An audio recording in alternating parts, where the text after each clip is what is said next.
নমস্কার বন্ধুরা, কেমন আছেন সবাই? চলে এলাম আজকে আবারও একটা নতুন ভিডিও নিয়ে। তো আজকে রাত্রে রুটি বানাবো, তার সাথে পনির ভুর্জি বানাবো। যার জন্য পনিরটাকে কাটারে কুড়িয়ে নিয়েছি প্রথমে। আর এখানে নিয়ে নিয়েছি ক্যাপসিকাম কুচি করে নিয়েছি, কাঁচা লঙ্কা কুচি, পেঁয়াজ কুচি, টমেটো কুচি, একটু আদা কুচি, রসুনটা ব্যবহার করবো এর মধ্যে। এখানে একটা প্যান বসিয়ে দিয়েছি প্রথমে। প্যানটা গরম হয়ে গেছে, আমি কিছুটা বাটার দিয়ে দিচ্ছি ওর মধ্যে, এতে টেস্ট আরও ভালো আসবে।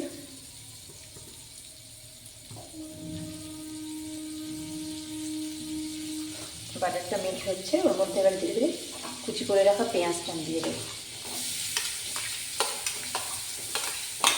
পেঁয়াজ, কাঁচা লঙ্কা, ক্যাপসিকাম,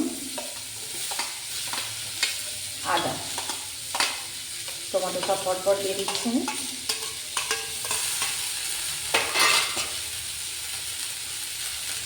স্বাদ অনুযায়ী লবণ দিয়ে দিলাম। এটাকে আমি হালকা নাড়াচাড়া করে নেব। খুব বেশি ভাজা করবো, একদম কালার চেঞ্জ করে নেবো, একটু নাড়াচাড়া করে নেব। বন্ধুরা দেখো, সবজিটা হালকা কষানো হয়ে গেছে। এবারে ওর ওপর থেকে আমি ঝাল কাঁচা লঙ্কা দেওয়া আছে, এবং তার উপর থেকে ফ্লেভারটা ভালো আসার জন্য ব্ল্যাক পেপারের পাউডার আমি অল্প দিয়ে দিচ্ছি। আর টমেটো কেচাপ দিয়ে দেবো এই পরিমাণ। আর দেবো অল্প একটু সয়া সস, বেশি দেবো না, অল্প করেই দেবো।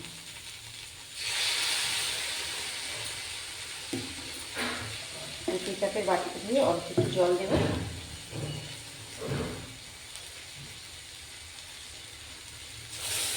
বেশি জল দেবো না।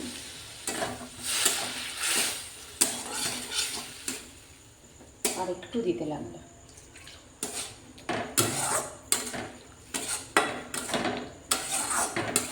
এটা পনিরের বিভিন্ন রেসিপি তো খাওয়া হয়ে থাকে, এটা ভালো স্পাইসি টেস্টটা নিয়ে আসে। এবারে গ্রেট করে রাখা পনিরটা আমি দিয়ে দেবো ওর মধ্যে।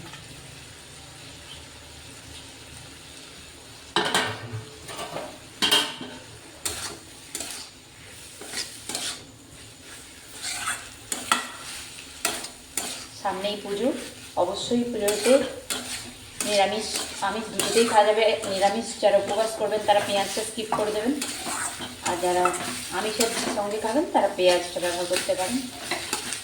এরকম ঝুরঝুরে পনিরের রেসিপিটা খুব খেতে ভালো লাগে।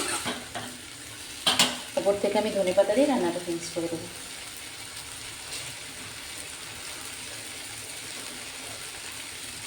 গ্যাসটা অফ করে দিলাম। রেডি পনির ভুর্জি, রুটি পরোটা সবের সাথেই খাওয়া যাবে, সুন্দর হবে। তো এইভাবে আপনারা অবশ্যই একবার বাড়িতে বানিয়ে দেখবেন।